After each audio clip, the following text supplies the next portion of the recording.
Okay, now putting it all together. So we're going to put it all together, find all the important aspects of rational functions, and graph them, making sure we label all of the important parts. And I'm going to go through what all the important parts are, and then we're just going to practice it. The first thing is, remember what a rational function is. It's a polynomial divided by another polynomial, and we want to do the following. I kind of skipped the first part, but you should always make sure you know the domain. So always find or understand the domain. Alright, I didn't put that in here, but that's sort of understood. You should always do that. So your first step should always be to determine what the domain of your function is. Alright, so always do that first. Then write your function in both expanded form and factored form. Expanded form would be the one with the function where you've multiplied it out. The factored form allows you to see all the factors. See if you have a common factor, see what it's easier to find your zeros and your division by zero in that case. Then, that's your next step, is to simplify if you can. Alright, divide out a common factor. If a common factor exists, remember, that's an important aspect. Alright, and we will want to find its location on the graph. So when we divide common factors out, those represent holes in our function, which are important. It's important to know that there's a break in our function, and it's important to know where it is. Alright, and so we'll label it. And then we'll find our intercepts and asymptotes. Alright, so find your x-intercept, your y-intercept. Again, your y-intercept is you plug 0 in, solve for y. X-intercept, you plug 0 in for y, which is really the 0 of the function, so you're setting the function equal to 0. Remember, the only place that you can have zeros is in the numerator. So that's why it's nice to have the factored form, because you can look and see, is there any factor in the numerator that can give me out a 0? Alright, so again, setting the numerator to 0 and solving for x is the way we find our x-intercepts. The 0 of the function. The only place I can have a 0 is in the numerator, the top part. Alright, then the vertical asymptotes are all of the asymptotes, basically what we're doing last. So vertical first, because they're the easiest ones. And so the vertical asymptotes, you look to see, is there any factor that was left in the denominator that I didn't have a common factor for? Alright, if you didn't divide anything out, that is your vertical asymptote. And we'll always draw our asymptotes as dotted lines, dashed lines. That's just kind of a rule of thumb to do that. They are an important part of our graph, because they're the boundaries of the graph. They're what the parts of our graph are approaching. And so vertical asymptotes are important. They're a boundary. They're where the graph has a missing part. And my function approaches that boundary, right? It gets as close as it can to it, shooting off in both positive and negative directions. So it's important to have that aspect there. And we'll usually draw those as dashed lines. All right, then the end behavior, which is our horizontal, our slant asymptotes. So remember, there are 3 cases. 2 of them can give me a horizontal. So if the degree in the numerator is less than the degree of the denominator, then the x-axis, the line y equals 0, is a horizontal asymptote.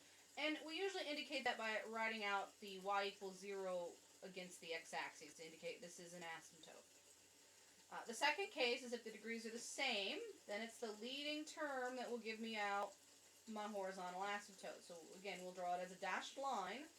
The tails of my graph should approach those leading terms, a over b. Now I might cross it somewhere in the middle, but at the tails I don't. At the tails I start to approach it, my graph should reflect that. Then the last case is the case where the degree in the numerator is bigger than the degree in the denominator, which will give us a slant asymptote. And so we have to do the division, and I'll be using synthetic division, but you can use long division. It's the quotient part. It doesn't matter what the remainder part is, because that zeroes out. It's the quotient part that gives me my slant or oblique asymptote, and we'll include that in our graph. If there's a slant asymptote, draw it out. Right? And again, we will draw it as a boundary. It's what my tails of my graph are approaching as it's shooting off to infinity in both directions. Right? And we'll include it as a dotted line. Alright, so draw them. Use the dashed lines. Plot your intercepts. Plot any holes in your graph. If you need any more additional points, make sure you find them. You have a graphing tool, your graphing calculator.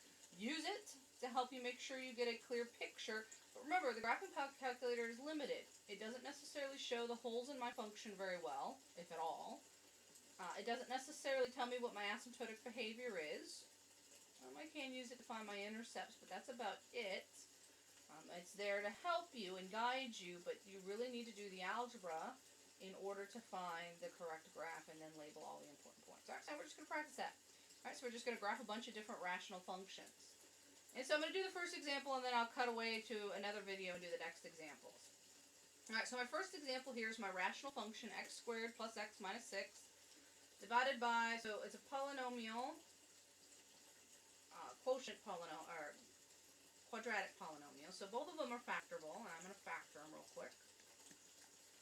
Because again, that's the first step to see the domain, to understand what the hole in the graph is, vertical asymptotes, and it allows me to find my x and y intercepts faster, right, which are again my first few steps. So the top factors into, well, factors of, they're both easy cases. Easy cases mean the first value is x. So all I have to do is look at my negative 6. Factors of negative 6, so what do I multiply to get negative 6? When I add them, I get a positive 1. Well, positive 3 and a negative 2, right? 3 times negative 2 gives me negative 6. 3 plus negative 2 gives me my positive 1. Alright, then the bottom one, well, it's 3. The only factors of 3 are 3 and 1, and so that's what I factored into. If I take 3 times 1, I get 3. If I take 3 plus 1, I get 4, and so there are my factors. Right, so first, again, the domain.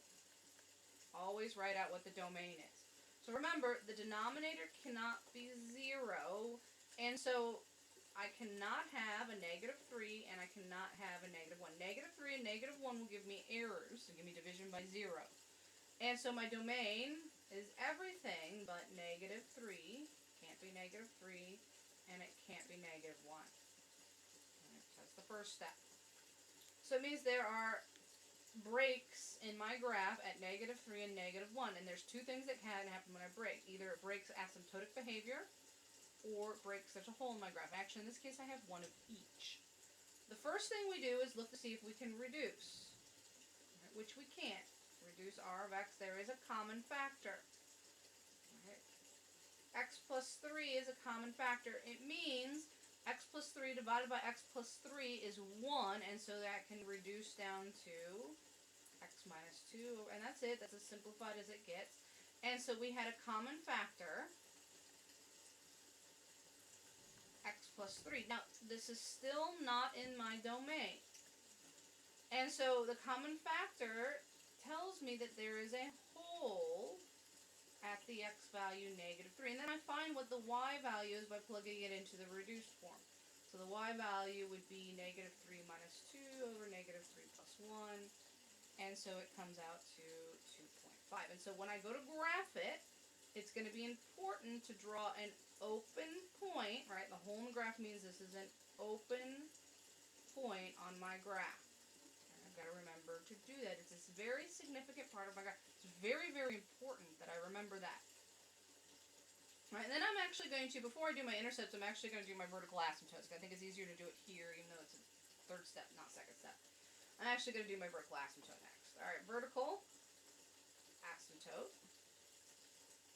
Well, it's the factor that I had left over, right? I could not, there's no way to get rid of the x plus 1 factor. Can't. And so that still gives me division by 0, and it gives me division by 0 I can't get rid of, and so it has asymptotic behavior. When I go to graph it, it should reflect the asymptotic behavior means to the left and the right of that negative 1, I should be shooting off to an infinity. I should be approaching negative 1, and while I'm approaching that asymptote, that boundary, I should be shooting off to positive and negative infinity. And so I do have an asymptote at the line, x equals negative 1, and so when I go to graph it, I'm going to graph that as a dotted line. Alright, now I'm going to do my x and y intercepts. So my y-intercept first. They're just always important, and then my x-intercept. And really, what it comes down to is the y-intercept is when x equals 0, what is my y value? And it's easiest to use the reduced form. Alright, so I'm going to use the reduced form to find it. So when I plug 0 in for x, in the reduced form, I'm going to get 0 minus 2 over 0 plus 1, and so negative 2. So my y-intercept is 0, negative 2. The x-intercept is when the function equals 0, my y values are 0, and really, remember, only the numerator can give me out a 0.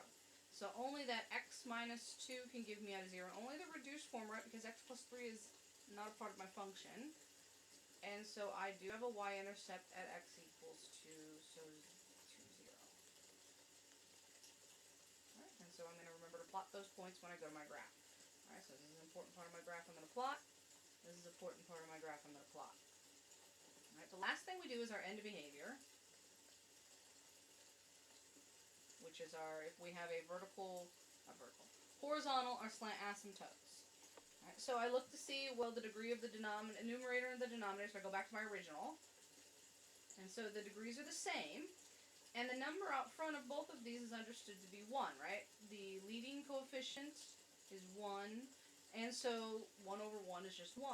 And so in behavior, well, the degrees are the same.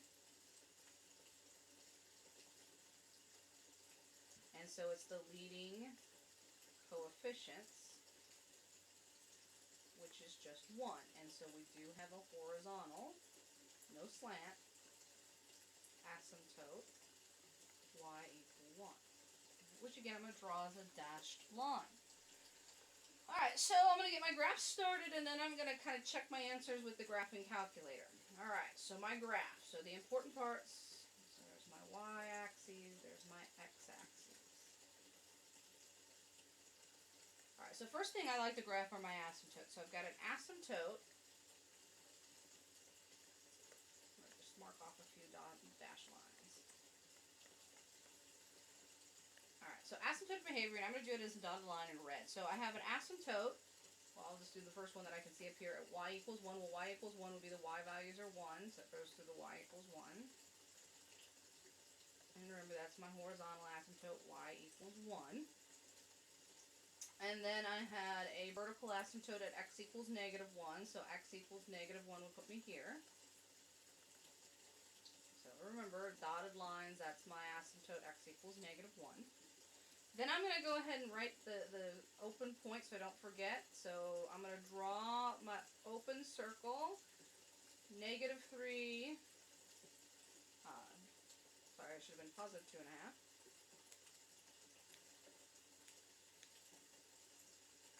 Positive 2.5, so -3, 2.5. So -3 puts me here, 2.5 puts me right there. And so remember, that's an open point. -3, 2.5 is an open. There's a break in the function there. It doesn't exist at -3. It doesn't have asymptotic behavior. There's a hole in the function. Alright, then I'm going to go ahead and graph my intercept. So I've got an intercept at 0, -2, and 2, 0. So 0, -2 puts me here. There's my first intercept, 0, -2, and 2, 0. Alright, based on this, I could probably graph the function, and so my graph would be, remember, approaches the axis, so it's going to go through these 2 points, and then it's going to approach my boundaries, the red line. So it's going to come down here and approach this, shooting off to -infinity. It's going to go through that, and remember, it's in behavior, so it's approaching that line there. So there's the first piece. Now the second piece is a little harder, but that's where the hole in the function is helpful. And we typically have opposite behavior when we have these. Now I'll graph it to check. But since the hole in the function is up here, I'm going to assume that it's approaching the axes on this side. Alright, but I will go ahead and so the green is my function r of x. So there's my function r of x, which was my x squared plus x minus 6 over x squared plus 4x plus 3. And then we'll go check it out and double check. You always should graph it on your calculator. Make sure that the picture is accurate. So I go to my graphing calculator, figure out what I have in there. And again, when you do this, I put parentheses around it because that's what you have to do when you go ahead and graph these. Make sure you put parentheses around the numerator and denominator. So x squared plus x minus 6 in parentheses divided by x squared plus 4x plus 3. Hit zoom standard. I'm going to do everything lands between 10 and -10, so I'm going to do a zoom standard to make sure I'm back in a standard window, and there we go. And so it should match. There is a break here at -1. It is up above, and now again, you can't tell that it's approaching 1. It's not approaching the axes, it's approaching y equals 1. That's why it's important to do that. If I plugged in y equals 1, that would be the line it approaches. Alright, so that's the line it's approaching. There's my asymptote y equals 1. And again, you can't see it, but there is a hole here at -3. If I tried to plug in the value, second trace, and I try to plug the value -3 in, it gives me nothing. There's a hole there. doesn't exist at -3. And so I can check my answers graphically, and I encourage you to do this, which your graphing calculator is for. But as you'll see, I didn't need my graphing calculator to get the picture. I could get the picture without it. And so, basically, the next couple of videos are just going to be practicing different types of graphs that we can get out and practicing finding all of my important aspects, my asymptotes, my domain, X-intercept, Y-intercept, and then the shape. Alright, we'll stop there. We'll do the next graph in the next